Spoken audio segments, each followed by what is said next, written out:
Welcome everyone. Today we received update 1.11 for GT Sport. In this video I'm going to show you all the new content and share some thoughts on what's included.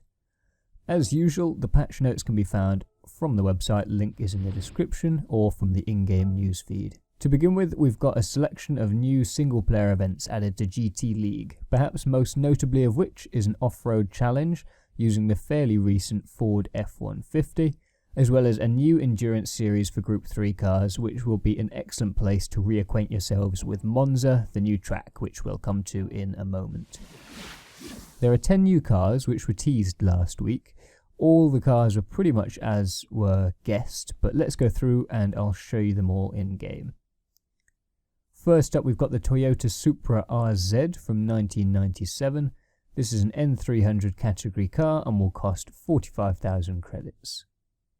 Next is the historic Toyota the 2000 GT from 1967, part of N200, and the car is 160,000.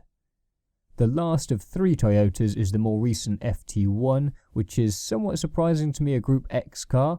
I suppose they have the Group 3 Vision GT version already, so I guess it makes some sense. This one costs 500,000. Moving over to Europe, we've got the historic Le Mans car, the Jaguar XJ13 from 1966, also Group X, and will set you back a whopping 20 million credits, so fingers crossed that you get this one as a prize car.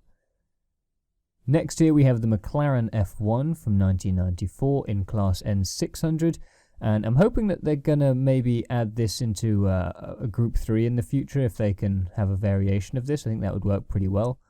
Or perhaps another group, I'll come on to that in a minute. The F1 costs 1 million credits. From Italy, we've got two new historic Ferraris, the 512BB from 1976, and that's an N400 car that will cost 105,000 credits. And the Le Mans Classic, the 330P4 from 1967, also in Group X and costing 20 mil, same as the Jaguar. On top of that, there's the Lamborghini Diablo GT. This is a N600 car and 300,000 credits, but again I'd be interested to see a new variant of this to work potentially for Group 3, or what I was thinking is that perhaps they could form a new Group 2 category. I believe that the in GT6 that there was a F1 GT2 type car, so it'd be cool if they could start getting like a tier above GT3, which would be quite interesting, but we'll see how that goes. And yeah, and that would add a whole nother tier into the manufacturer cups as well, since it's currently only GR3 and GR4. Okay, so finishing with the United States, we've got the Ford GT 2006 from the N600 category. And again, could very easily see this appearing as a race-spec version. We've had one in previous Gran Turismo games. This one costs 150,000 credits. And lastly, the Dodge Viper GTS from 2002, which is an N500 car and costs 90,500 credits. So that's it for cars. However, that's not all for new drivable content, as we have one entirely new track, as well as some completely new configurations for Lago Maggiore.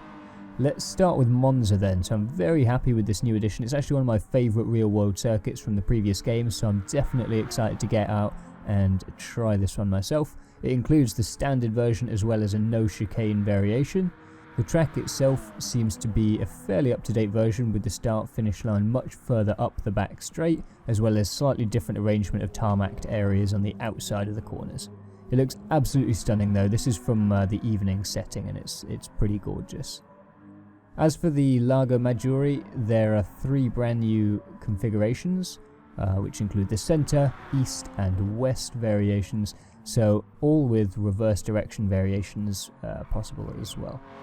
Center basically takes the main straight, and then it's got a new tight right-hander that forms a nice little technical section. It then runs up about half of the back straight before cutting back onto the main straight. East is basically the normal first half of the track, turning right before the banked turn and then back onto the main straight. And on west, it uses the same new corner from the central layout, but then carries on down the bottom of the hill using that steep banked turn, and the rest of the second half of the track is normal. All three are actually very fun tracks with really nice flow, so I'm quite interested to see and try racing on some of these. Let's wrap up with the other little bits of new content. They've added Monza as a new circuit scape, which is a nice little addition, including 12 new spots.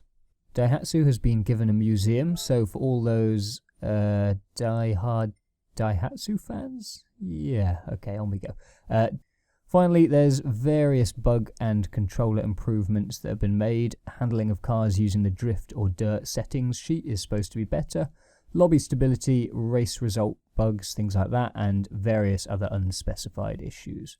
That's all for 1.11. If you're happy with the new content, be sure to leave a like and let me know what you think or what you'd like to see next. If you're new here, do subscribe for more GT Sport content, and I'll see you guys soon.